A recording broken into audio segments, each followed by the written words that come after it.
Kotak suara berbahan karton atau kardus sempat menjadi sorotan banyak pihak. Sebenarnya sejumlah negara bahkan di Amerika Serikat juga sudah lama menggunakan kotak suara berbahan kardus atau karton. Lalu bagaimana sebenarnya kelebihan dan juga kekurangan kotak suara berbahan kardus ini? Kita ikuti sejumlah data dan fakta berikut ini.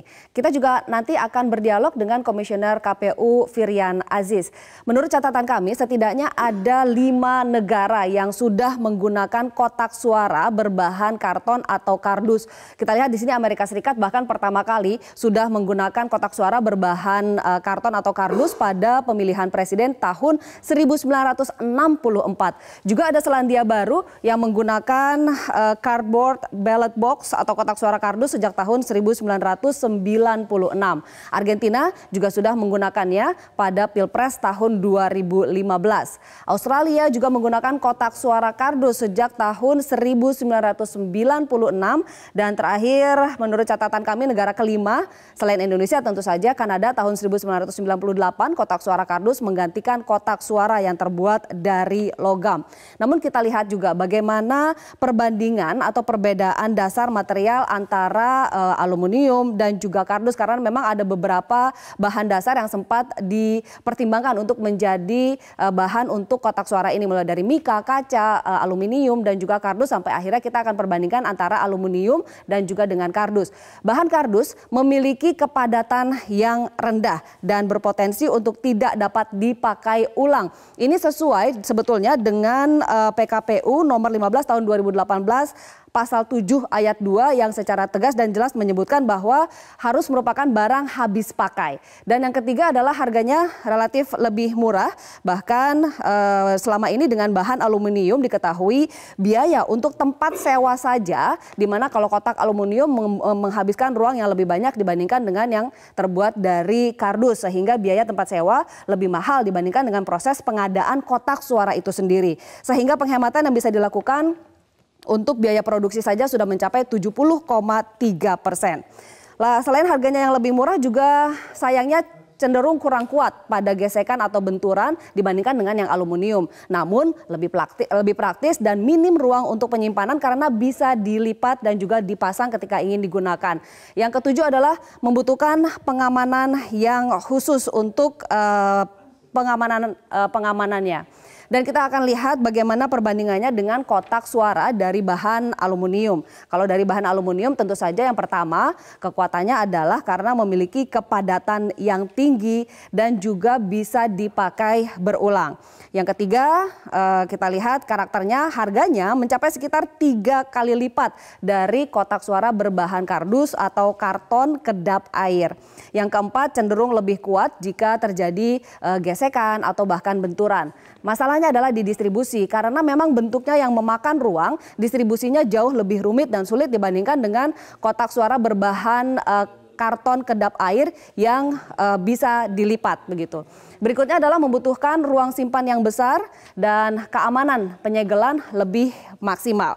Namun perlu diingat bahwa kotak suara berbahan karton kedap air ini diadakan sudah sesuai dengan PKPU nomor 15 tahun 2018 yang sudah melalui proses panjang. Sebelumnya ada Undang-Undang Pemilu yang sudah disetujui oleh pemerintah dan DPR dan di sana ada semua fraksi dari partai politik. PKPU nomor 15 tahun 2018 sendiri sudah melalui rapat konsultasi dengan Komisi 2 DPR RI. Ada pasal 7 ayat 1 dan ayat 2 yang secara jelas menyebutkan bahannya terbuat dari kardus dan juga harus merupakan barang habis pakai.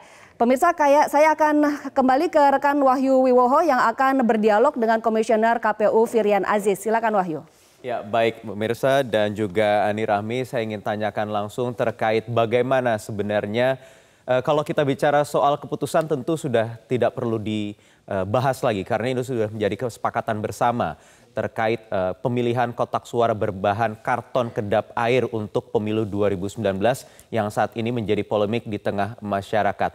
Ada memang sebagian pihak yang mempertanyakan dari faktor atau segi keamanan dari kotak suara ini. Saya ingin tanyakan langsung kepada Komisioner KPU, Komisi Pemilihan Umum, Firian Aziz yang sudah bergabung bersama saya di studio Metro Pagi Prime Time. Mas Firian, selamat pagi. Mas. Pagi, Mas. Pagi. Jadi karton kedap air istilahnya ya, bukan kardus ya? Ya, di dalam PKPU kita, PKPU 15 2018 memang istilahnya atau yang digunakan karton kedap air. Karton kedap air. Jadi kalau kekuatannya mungkin secara gambaran kemarin sudah dilihat Mas Arief Budiman langsung bisa menduduki, kemudian disiram. Tetapi ada kasus-kasus juga seperti yang terjadi di Bantul, kalau tidak salah ada juga Bali ada 2000-an 2065. Iya, kotak suara ini yang rusak terendam air. Itu bagaimana, Mas? Oke. Mas Wahyu, secara singkat ada 5 hal agar utuh dan singkat saya sampaikan. Pertama, KPU harus membuat kotak suara sesuai dengan pasal 341 bagian penjelasan 1A Undang-Undang 7 2017, yaitu perlengkapan kotak suara untuk pemungutan suara harus bersifat transparan. Itu di dalam dokumen undang-undang kita. Maknanya adalah isi kotak suara dapat dilihat dari luar. Dan ini sebenarnya langkah maju, keinginan dari pembentuk undang-undang dan pemerintah agar pemilu kita semakin transparan. Itu poin pertama. Jadi perintah dari ada poin tertera tadi ya, harus transparan. Harus transparan. Sementara ketika yang dulu aluminium tidak. Kita tidak bisa melihat dari luar isinya ini apa begitu. Nah, ini yang kemudian salah satu upaya perbaikan dari undang-undang ini. Yang kedua, dari aspek teknis, kebutuhan untuk kotak suara itu kebutuhan membawa dokumen-dokumen yang lebih banyak isinya itu kertas. Jadi surat suara, formulir-formulir, kemudian ada beberapa alat ATK, itu di dalam kotak suara. Yang setelah kita hitung beratnya itu kurang lebih 30-an kilo. 30-an kilo per kotak suara, per kotak suara 30 sampai 50 kilo. Kalau beratnya seperti itu, kan juga kita tidak perlu lagi menggunakan kotak suara yang seperti seolah-olah kita mau ngangkat barang berat seperti apa begitu. Selama terpenuhi prinsip kebutuhan untuk itu, kenapa mesti yang lebih complicated tentunya. Nah, yang ketiga terkait dengan kami sudah melakukan kajian. Dengan klausul tersebut, pilihannya pada saat akhirnya ini ada 2. Karton kedap air dengan satu sisi yang transparan, atau kemudian dengan plastik kontainer. Ini yang ketiga. Ini seperti yang bisa kita beli dengan mudah, beli dengan mudah. Penyimpanan barang-barang di rumah itu ya. Nah, untuk itulah kemudian kenapa pagu anggaran kami 940 miliar. Karena tentunya ketika kita harus menentukan anggaran menggunakan standar yang pilihannya paling tinggi. Oke, pagu 940 miliar ini ketika dalam proses persiapan. Iya, artinya menggunakan plastik. Yang plastik kontainer tadi, harganya 940 miliar totalnya ya. Dengan dasar jumlah kotak yang kita akan buat 4.060.079 kotak suara. Nah, dapat angka 948 miliar. Nah, kemudian setelah kita lihat, karton kedap air ini sudah digunakan sejak tahun 2014. Jadi bukan hal baru. Bukan yang baru sama sekali, misalnya sebelumnya tidak. Memang masih menggunakan aluminium. Namun sudah secara parsial digunakan. Kotak suara yang aluminium kan juga ada masa pakainya rusak. Salah satu bagiannya kemudian jatuh. Sama juga. Ini sebagai backup cadangan ya? Iya, bukan cadangan. Sebagai untuk mengisi kerusakan. Pengganti yang rusak, tapi secara parsial. Rusak sekian ratus diganti secara bertahap. Dan tidak ada masalah sejak 2014 ada masalah. itu? Itu yang selalu kami katakan, yang disalah maknai oleh sejumlah pihak.